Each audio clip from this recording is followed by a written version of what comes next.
Use procurement, especially the defense ramp, as industrial strategy. The NATO spending commitment is a once in a generation demand signal. I mean, I've been trying to say this one for a while. Like, it's not all the countries across NATO um, are ramping up military spending. Like, it's a good time to get into developing military goods from a national level. Spend it on Canadian dual-use tech, shipbuilding, drones, and sovereign compute rather than exclusively off-the-shelf foreign kit. Build companies that build your own military tech rather than buying military tech from other companies, from other countries. Alongside that, nudge the big pension fund towards domestic productive assets through co-investment vehicles, though I'd stop short of mandates, where the counter-argument, pensioners' returns shouldn't subsidize national policy, is legitimate. Okay. Can you go into some more detail for me on point 6? Use procurement as an industrial strategy. Oh. I mean, this is going on. What's point 7? Immigration, quality of match over quantity. We're going to talk a little bit about immigration today. I got it on here. I've moved it up. And we will be covering it in more detail. But it looks like we're going to at least get into it. And actually finish free trade. I mean, come on, guys. We should have figured this one out a long time ago. Interprovincial free trade, like C5 does not go far enough. Here we go.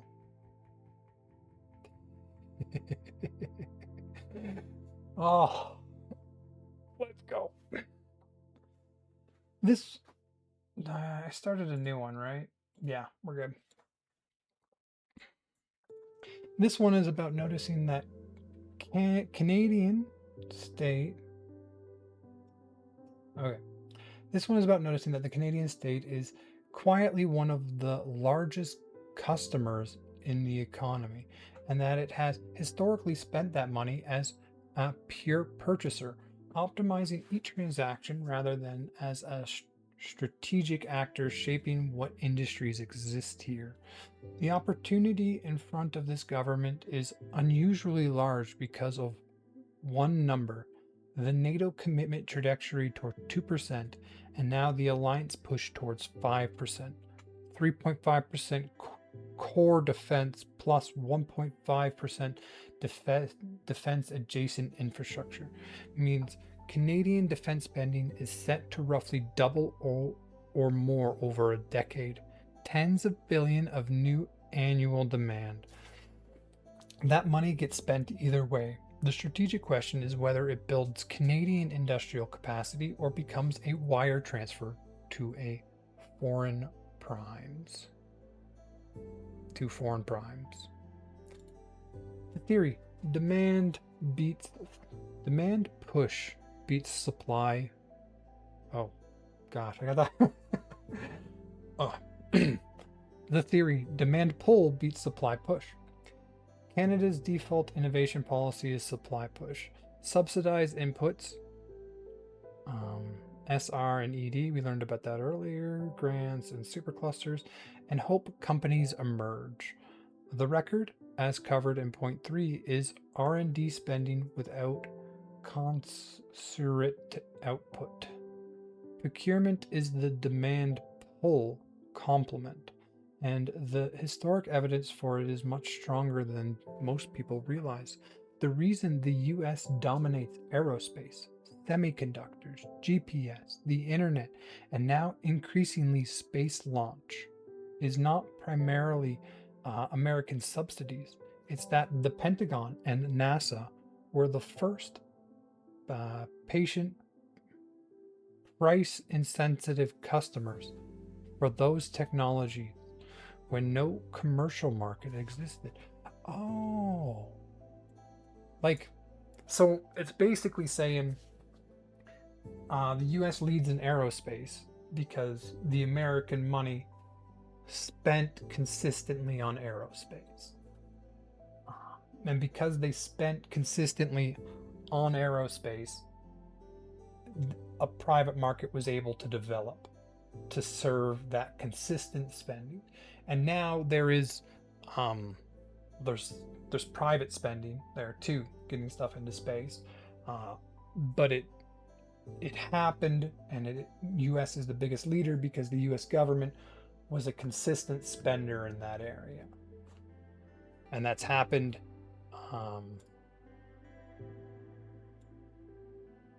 in a lot of industries: semiconductors, GPS, the internet, and now increasingly space launches. So the space launch industry. Price insensitive customers for those technology when no commercial market exists. Silicon Valley's founding customers were missile programs. SpaceX exists because NASA switched from cost plus contracts to buying launches as a service from fixed price competitors. The customer relationship does things Grant never does. It forces the company to build a real product, ship it, support it, and iterate against an actual user. And it gives the firm revenue base and a reference customer to raise capital and export against. A grant says, this looks promising. A contract says, this works, we bought it. And every foreign buyer and venture investor knows the difference. Canada has run the opposite model. Defense procurement here has been optimized for three things: cost scrutiny, regional job distribution, and risk avoidance. And the result is legendarily slow acquisition. Major programs routinely take 10 to 15 years from statements of requirement to delivery. Domestic industry that survives on offset work rather than owning products, and a startup ecosystem in which selling to your own government is famously harder than selling to the Pentagon. That doesn't make any sense. So it's easier to sell to the Pentagon in the US than it is to sell to the Canadian government. Canadian defense tech firms will tell you with dark humor that their path to a Canadian Armed Forces contract runs through a US contract first. That's the pathology to fix, and the doubling of the budget is the once in a generation window in which to fix it, because new money can be spent under new rules with cannibalization exiting programs. Without cannibalizing existing programs. Okay.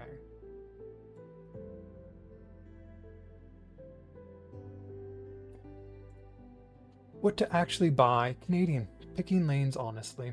The failure mode here is trying to be sovereign in everything, which produces boutique, overpriced versions of things allies make better. The discipline is to pick lanes where Canada has either genuine comparative advantage, an existing industrial base worth compounding, or a sovereignty need that overrides costs. My list. Drones and automated systems. I mean, these are going to change the world. They already are. They're changing war in Ukraine and Russia, and they're gonna change the war just generally. Oh, goes right into that. Ukraine has rewritten the economics of warfare. Masses of cheap, attributable, software-defined systems are now core capabilities, not accessories. This is the single best lane for Canada because the barrier to entry is low relative to fighter jets. The technology is dual use. The same autonomy Stack serves pipeline inspections, agricultural, wildfire monitoring, Arctic surveillance. Production is fundamentally about manufacturing scale up rather than decades of aerospace prestige, pedigree, and the field is young enough that no incumbent oligopoly has locked it in.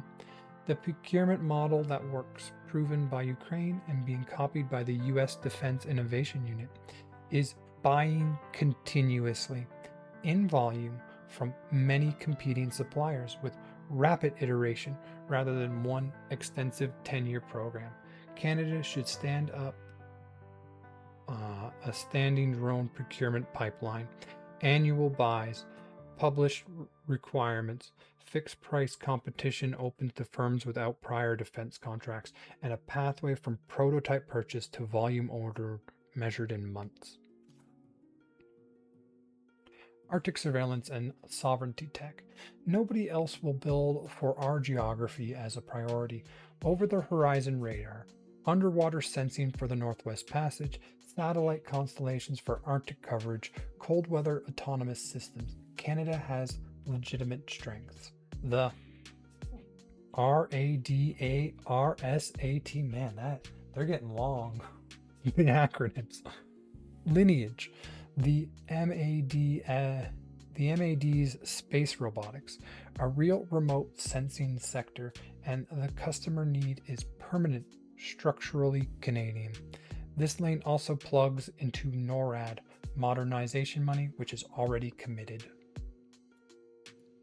Shipbuilding with honesty. The National Shipbuilding Strategy is the cautionary tale in the files. Designed in 2010 to end boom-bust cycles by guaranteeing decades of work to designated yards, it delivers ships years late on multiples of budget because guaranteed demand without competitive pressure produces exactly what economists predict. The lesson is not don't build ships in Canada. A G7 nation with 3 oceans and Arctic claims plausibly needs sovereign shipbuilding, and the icebreaker capacity is genuinely strategic. It's one of the few defense industry areas where Canada could be a net exporter, given climate-driven polar interest, and Davy Yard's Finnish acquisition point in that direction. The lesson is that the structure of the demand matters. Multi-year competitions wherever volume permits, fixed price with real penalties, block buys of repeated designs rather than bespoke one-offs, and resisting the urge to treat every ship as a regional employment program with a hull attached. Sovereignty and compute and AI. Ooh, okay. So we were going to get into AI sooner or later. The 2024-2025 Sovereignty AI Compute Strategy. Roughly $2 billion is the right instinct. AI capacity increasingly determines both economic and military power, and depending entirely on foreign cloud providers for the compute layer is a strategic exposure. The procurement angle. Government itself is a massive compute and AI customer. The CAF, intelligent agency, health data, weather modeling. And committing that demand to Canadian operated infrastructure with appropriate security architecture, anchors data center and AI service investment the same way anchor tendency works in commercial real estate. Pair with point 4, data centers go where power is available fast. So this lane binding constraint is the electricity file. We've already talked pretty deeply about like the electrical grid and the issues with the electrical grid. It mostly just slow approvals. Like everything is so slow when you want to expand the electrical grid. So we got to fix that before you can go into sovereignty compute and AI.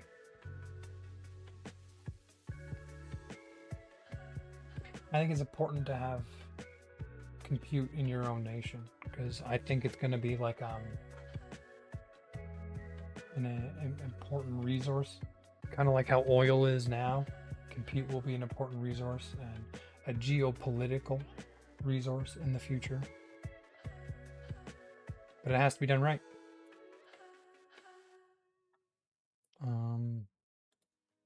Okay. Dual use deliberately. Across all lanes, weight procurement towards technologies with civilian markets, satellites, autonomy, advanced materials, quantum sensing, secure communications. Dual use firms aren't hostage to defense cycles. They scale on commercial revenues, and the taxpayers' early orders leverage private capital instead of substituting for it. Okay, fixing the machine, how to buy.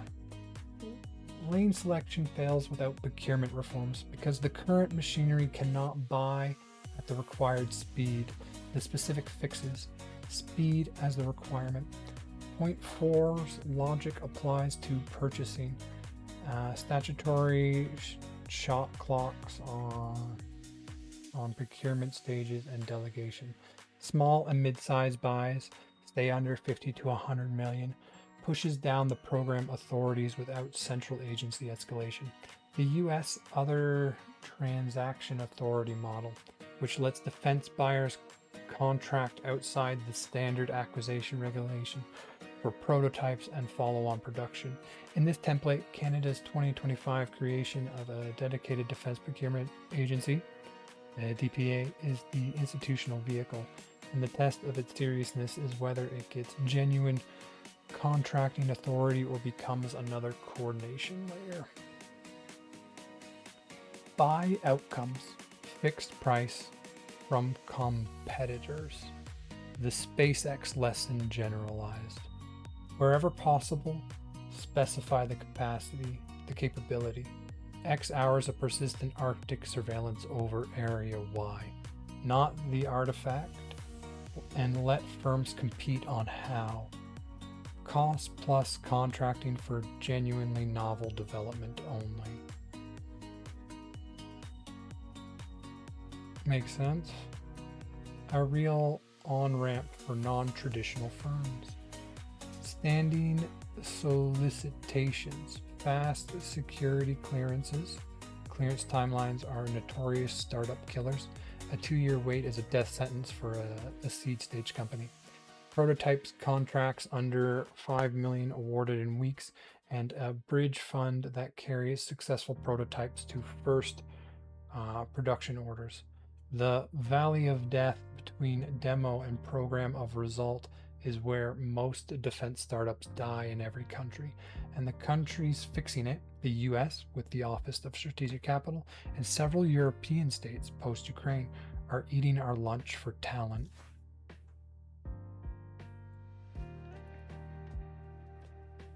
Discipline the offsets. Canada's industrial and technological benefit policy requires foreign winners to spend contract value in Canada. In practice, this produces a lot of low value made work and consulting spent countering at face value. Reform. Weight the credits sharply towards IP development and owned in Canada.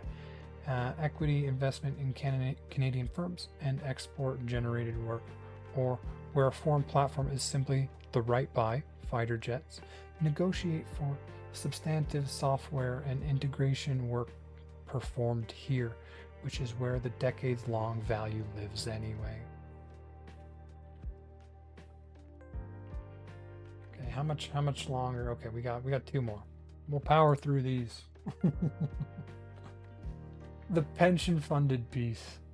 The adjacent lever, Canada's largest pension fund, CPP Investment, Ontario Teachers, PSP, and peers, manage on the order of 2 trillion plus, invest globally with justified sophistication, and allocate a striking small share of Canadian productive assets.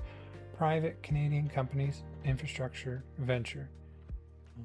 Periodically, someone proposes mandating domestic allocation, and the fund correctly respond that their frugality duty is to beneficiary and not to industrial policy. And that forced home bias is how you get politicized underperforming funds. See many European examples. Politicized underperforming funds. Okay, well, how do you fix that? The mandate debate is mostly a distraction from the workable version, co-investment structure that changes the risk-return math rather than the rules. A federal growth capital vehicle that co-invests alongside pensions in Canada, scale up and defense industrial capacity on first loss or asymmetric terms, loan guarantees for infrastructural classes, internees, ports, defense production facilities. That makes Canada brownfield risk pencil against foreign alternatives. And connecting to this point's core, procurement itself as the de-risk instrument, because a company holding a 7-year government production contract is precisely the kind of predictable cash flow asset pension funds love. The fund's actual stated complaint about Canada is not patriotism defect, but pipeline defect. Too few investable large assets. Defense industrial bailout, transmission, and port create the pipeline. Sell it to them as product, not duty. Sell it to them as product, not duty.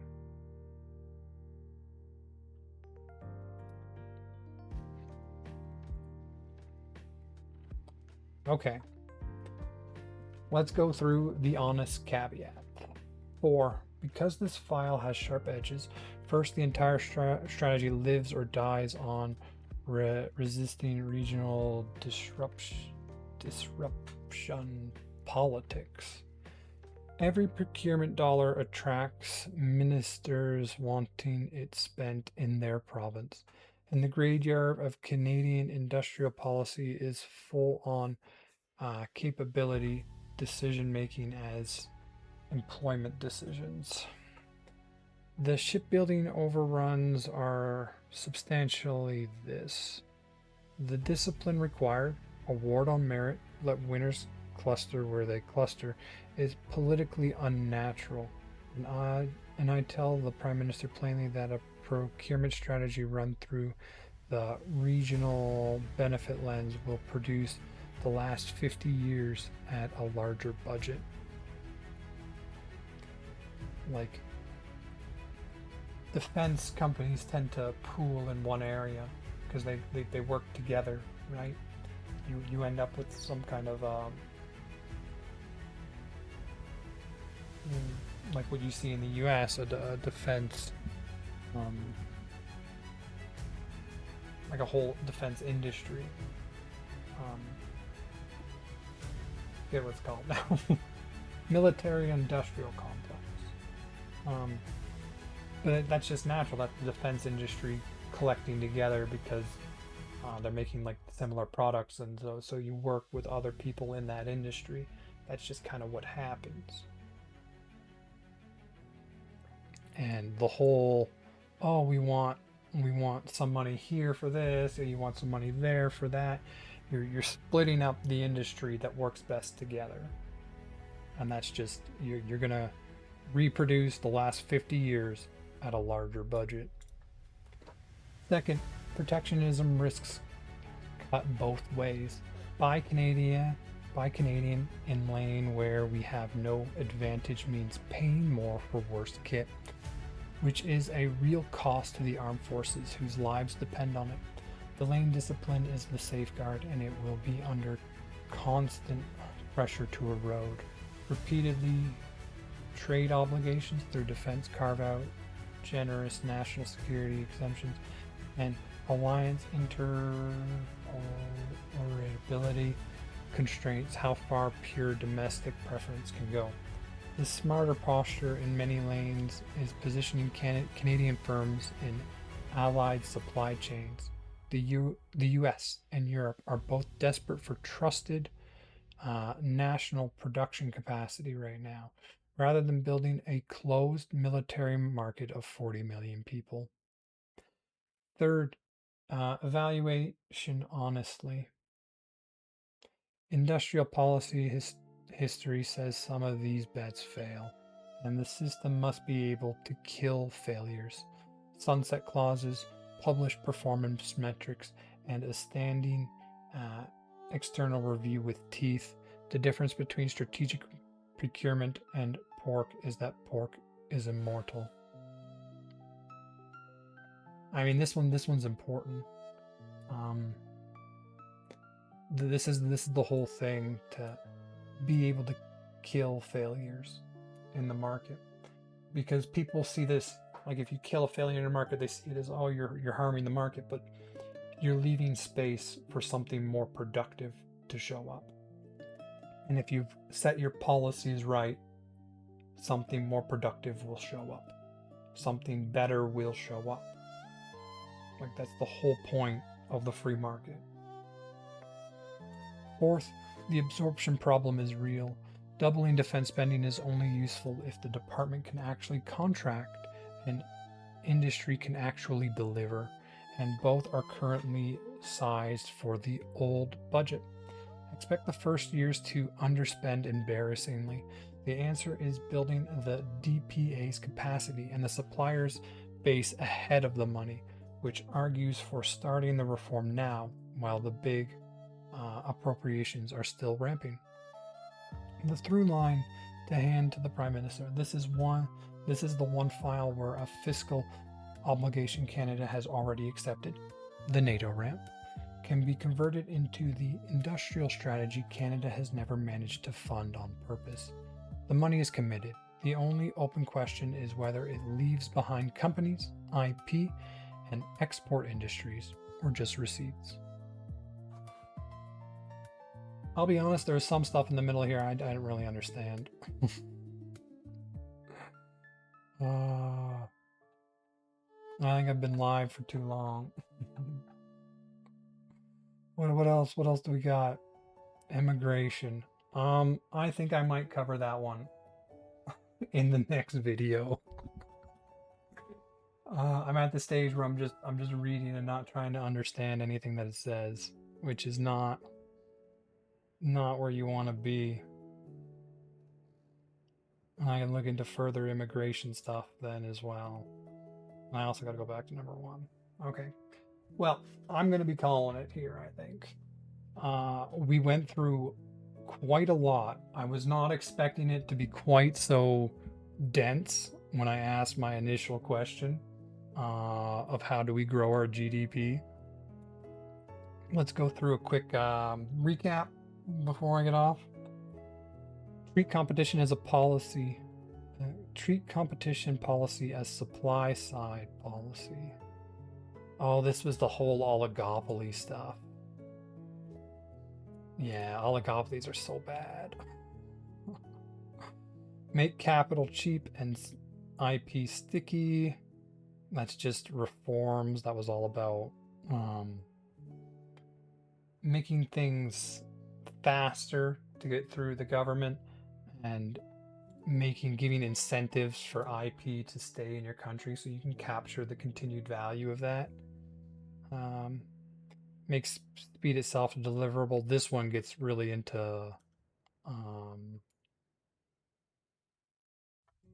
like how long it takes for a project to get passed.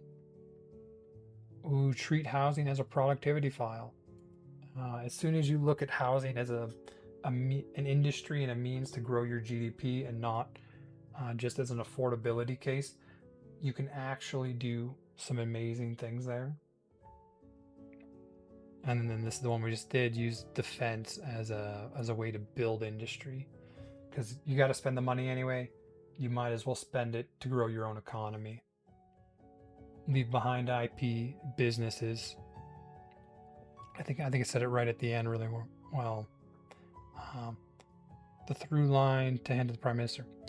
This is the one file where a fiscal obligation Canada has already accepted, the NATO ramp, can be converted into the industrial strategy Canada has never managed to fund on purpose. The money is committed. The only question is whether it leaves behind companies, IP, and export industries, or just receipts. We get to choose that now.